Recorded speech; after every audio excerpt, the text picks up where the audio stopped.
Salut à tous, c'est James, bienvenue dans ce nouveau tuto After Effects 16.5. Dans cette vidéo, je vais vous présenter une petite intro qui a été réalisée récemment.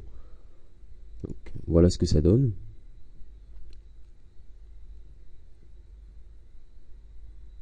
Donc cette intro, vous pouvez la retrouver sur ma chaîne YouTube. C'est une intro assez intéressante, donc évidemment, enfin il y a un son, il y a un fond sonore. Ici donc on a les particules qui font penser à la pluie.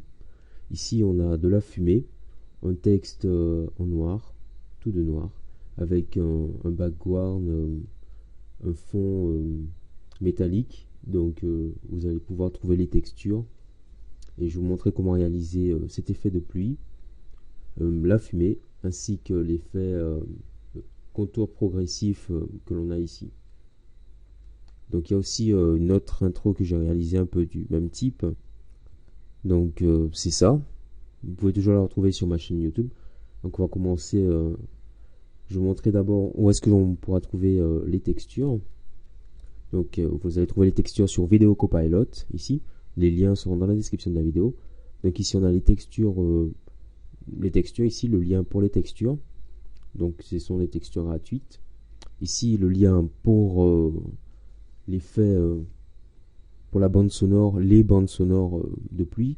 Donc on a bande sonore de pluie qui tombe plus ou moins fort et avec de l'orage, un effet d'orage. Donc on va sur After Effects. Donc sur After Effects, voilà ce que nous avons.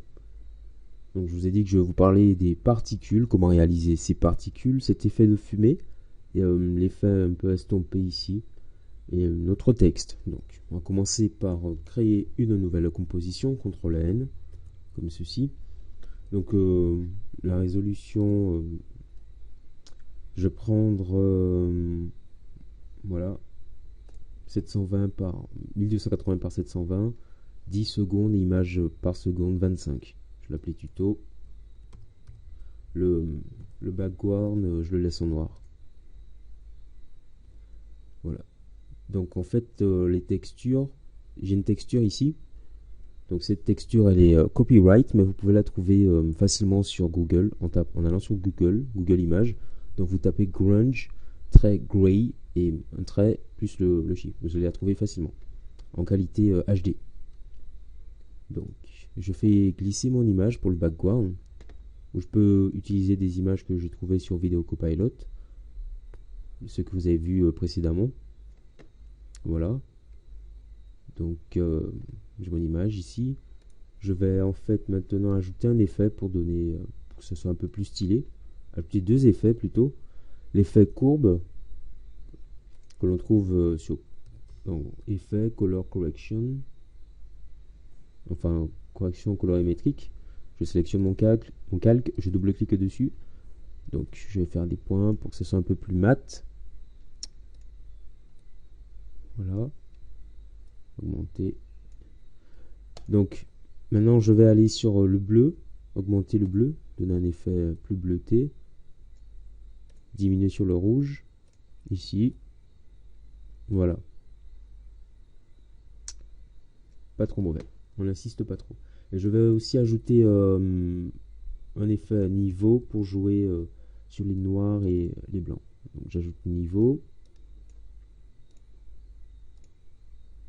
on fait monter niveau. Niveau sera au-dessus de courbe, donc les noirs en entrée, j'accentue légèrement, je le mets à 5. Noir en sortie à 5. Bon, je mets 10. Voilà, voilà. Maintenant, en fait, je vais créer un masque sur cette partie, ici. Donc, je prends l'outil rectangle, enfin l'outil plutôt ellipse pour créer un masque ou raccourci Q. Et je pars d'ici à peu près pour créer un masque. Voilà, je crée mon masque tranquillement. Pas trop gros. Voilà. Je fais un petit masque. Donc en fait je vais quand même réduire la taille du masque. Donc voilà, j'ai sélectionné le masque. Je fais un CTRL T comme ceci. Ça me permet de réduire la taille du masque. Donc je vais la réduire un peu. Enfin, Voilà, je vais appuyer sur CTRL et ALT, comme ceci, simultanément pour, voilà, pour toujours rester au centre et pour faire les deux parties du masque se réduire. Voilà, je clique dans le vide. Donc je clique sur le masque. J'appuie maintenant sur la touche F pour modifier le contour progressif du masque. Voilà, donc j'augmente un peu jusqu'à environ 100 à peu près. Là, je vais ajouter les autres options pour le masque. Donc l'expansion du masque, je vais l'augmenter un peu pour ajouter un peu plus de luminosité. Donc je peux réduire l'opacité du masque parce que pour que les faits soient un peu plus sombres.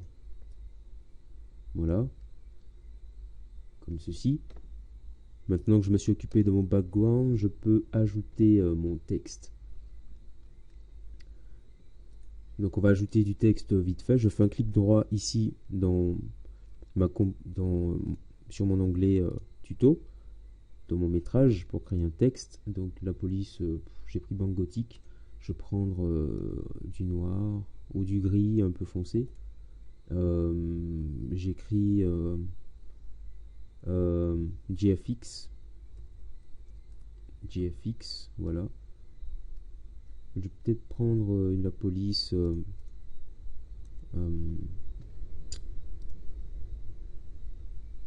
Transformers. Non, ça le fait pas.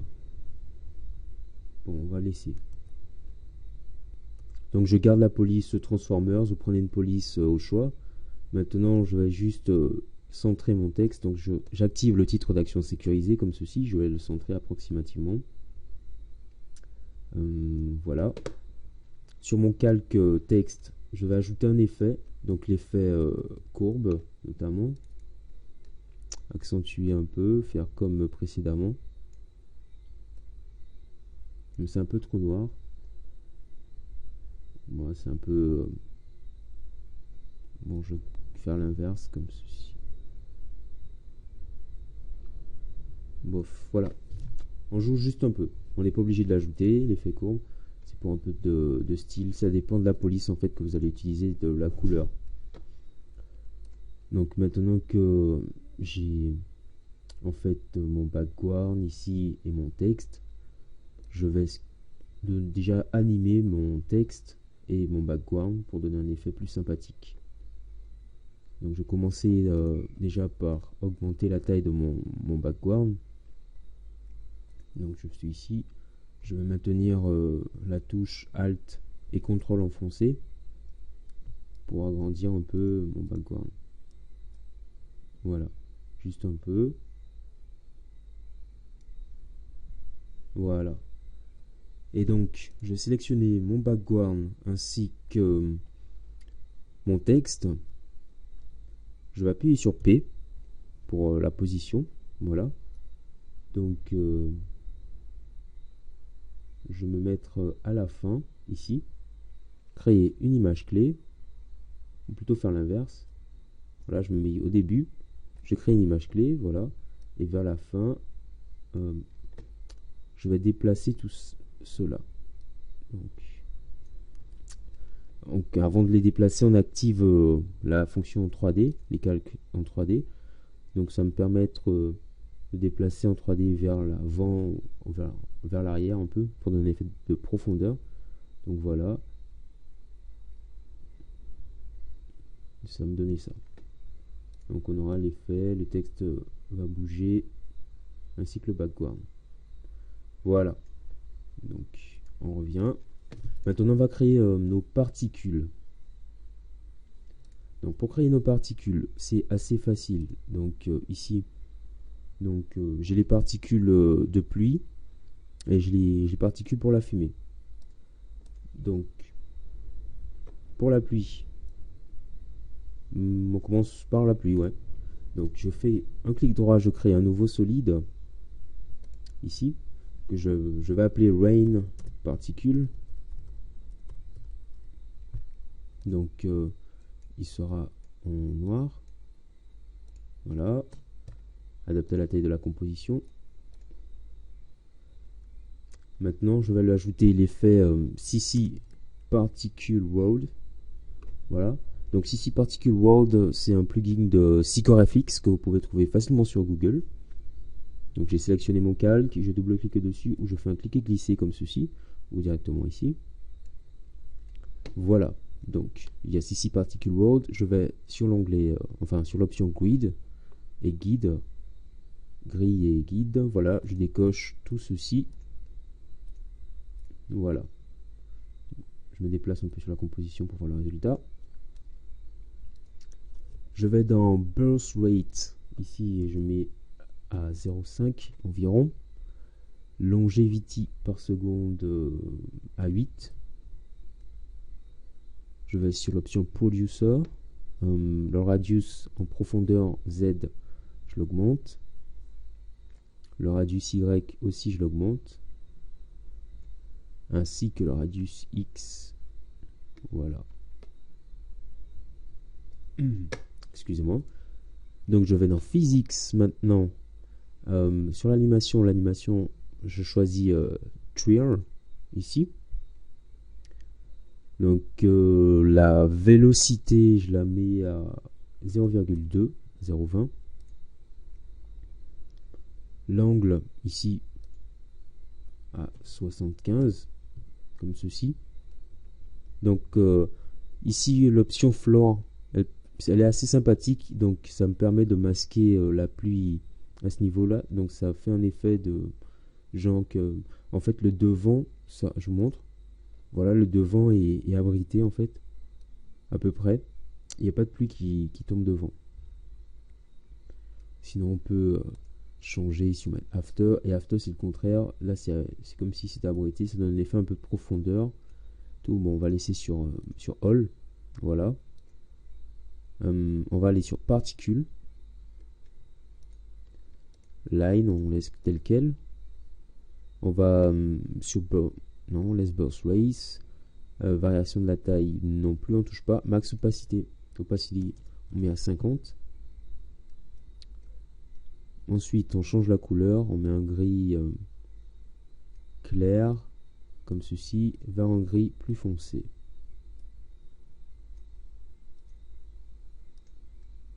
Voilà, donc ça nous donne un peu ça comme ceci, assez sympathique. Il ne reste plus qu'à ajouter de la fumée. Donc ça part de là. Je vais quand même déplacer un peu ma con. Voilà, le calque, je déplace juste un peu. Comme ceci. Cool.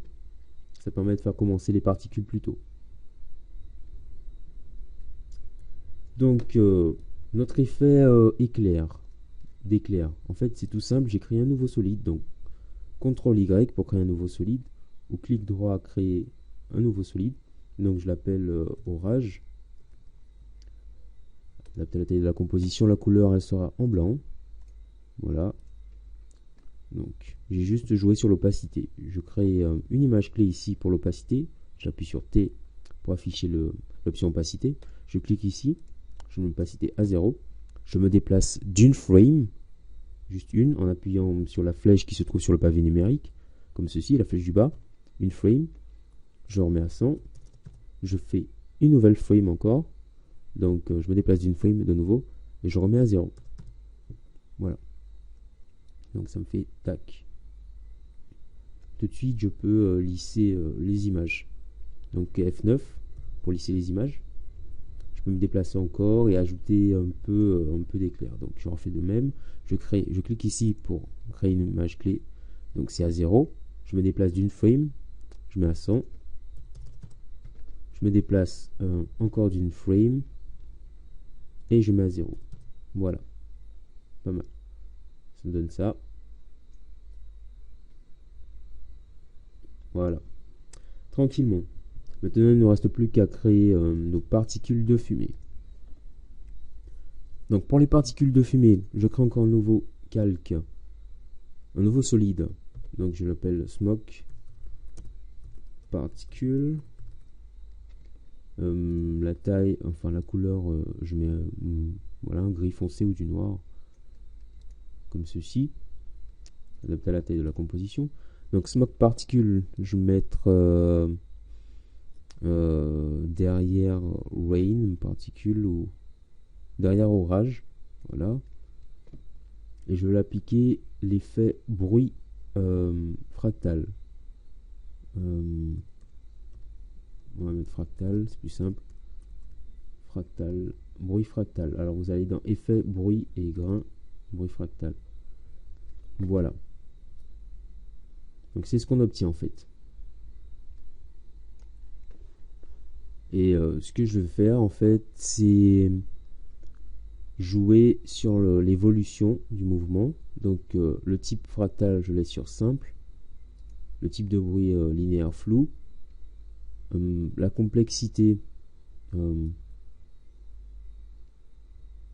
allez, on met à 6,5. Et l'évolution, on va jouer sur l'évolution en fait. Et on peut jouer aussi sur l'opacité, à un moment faire apparaître le flou, enfin la fumée et tout. Donc déjà je crée une image clé ici.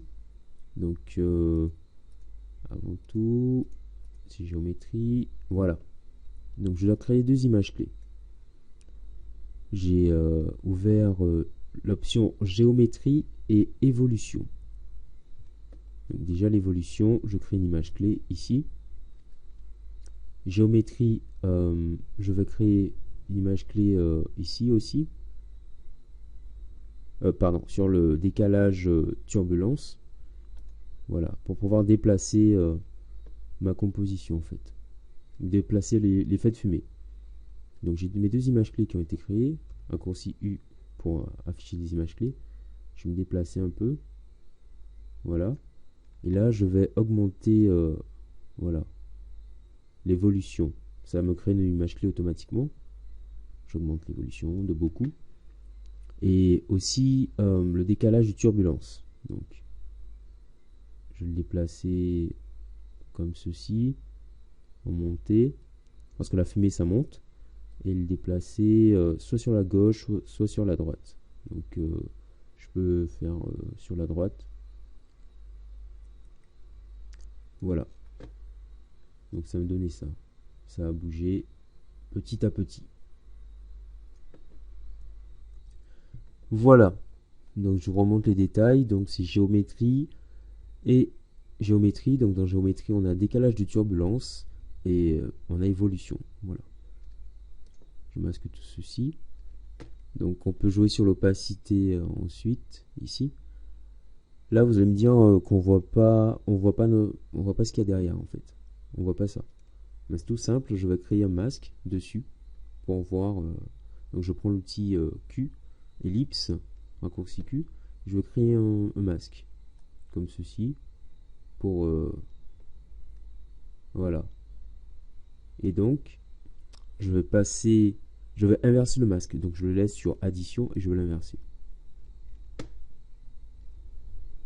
Là je réduis l'opacité à environ 91. Et maintenant j'appuie sur F pour le contour progressif. J'appuie deux fois sur M. Voilà. Donc le contour progressif, je vais l'augmenter. L'expansion du masque également. Voilà, donc le contour progressif du masque, environ à 150, ça dépend de la taille du texte et tout. Donc là, on n'a toujours pas notre effet, l'effet escompté. Donc en fait, il suffit tout simplement d'aller sur les options au mode en cliquant ici, raccourci F4, et je clique ici. Donc je vais transformer ce solide en calque d'effet. Je pouvais tout simplement au début créer un calque d'effet. Donc ça me donne voilà, ça me donne un peu de fumée. Un effet de fumée. Voilà, qui passe sur le texte. Donc je peux remédier à cela en voilà,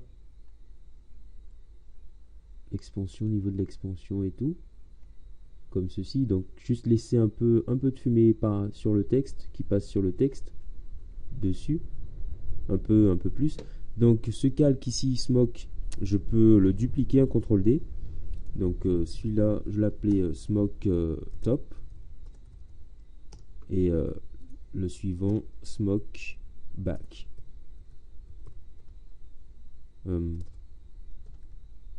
Back. Donc smoke back, je vais le placer derrière black storm, derrière le texte. Voilà. Je peux le placer derrière le texte et je vais inverser la fumée. Donc je fais une sélection ici des images clés, un clic droit, assistant d'image clé, inverser les images clés. Voilà. Donc pour la fumée qui est devant, elle part de la gauche pour aller vers la droite, et celle qui est derrière part de la droite pour aller vers la gauche. L'effet inverse, pour éviter que ça soit un peu répétitif. Tout simplement. Donc je peux, voilà, je vais lisser ces images en appuyant sur le raccourci F9, comme ceci. Faire de même ici, raccourci U pour afficher les images clés qui ont été créées. Je rappuie sur F9, comme ceci. Donc la composition est pas trop mal. Voilà, on a un effet de fumée. Donc, et je peux encore rajouter, pour plus de style, une ombre sur mon texte. Donc, je vais saisir ombre portée, voilà, l'ombre portée, je double-clique dessus, et j'ai une ombre portée sur mon texte. Donc je peux augmenter un peu la distance. Le lissage, je le mets à 2. Voilà. Et je peux jouer sur la couleur et l'opacité. Donc j'augmente un peu l'opacité. Je la mets à 75. Voilà. Donc voilà. Et bien entendu, on rajoute le fond sonore. Donc moi j'ai choisi VC Wayne Loud, la première partie. Et pour le fond sonore, on peut adapter tout cela. Donc on clique ici pour augmenter le niveau, enfin le nombre de décibels et tout. Donc, par exemple, je peux créer une image clé ici, avec les décibels normaux, et à la fin réduire considérablement le nombre de décibels. Donc jusqu'à ce qu'on n'entende plus rien du tout. Donc le signal va donner ça. Si je bouge, on a le signal inverse. Ici, voilà. Donc c'est fort, et jusque là, ben voilà, ça s'estompe. Donc c'est un petit tuto assez intéressant. Vous avez appris à créer de la fumée, donner plus d'effets à un texte, donner plus d'effets à un background, créer de la pluie aussi. Donc en ce qui concerne l'effet CC Particle World, pardon, l'effet CC Particle World ici. Donc vous pouvez utiliser Trapcode Particular pour faire cela. Moi j'ai préféré utiliser CC Particle World. Donc merci d'avoir regardé ce tuto. Partagez la vidéo si vous avez aimé et tout. Si vous avez testé le tuto, mettez en commentaire vidéo vos réalisations. Donc variez les backgrounds, les polices pour le texte, la couleur du texte et tout. Et on se reverra dans un autre tuto. Peace out.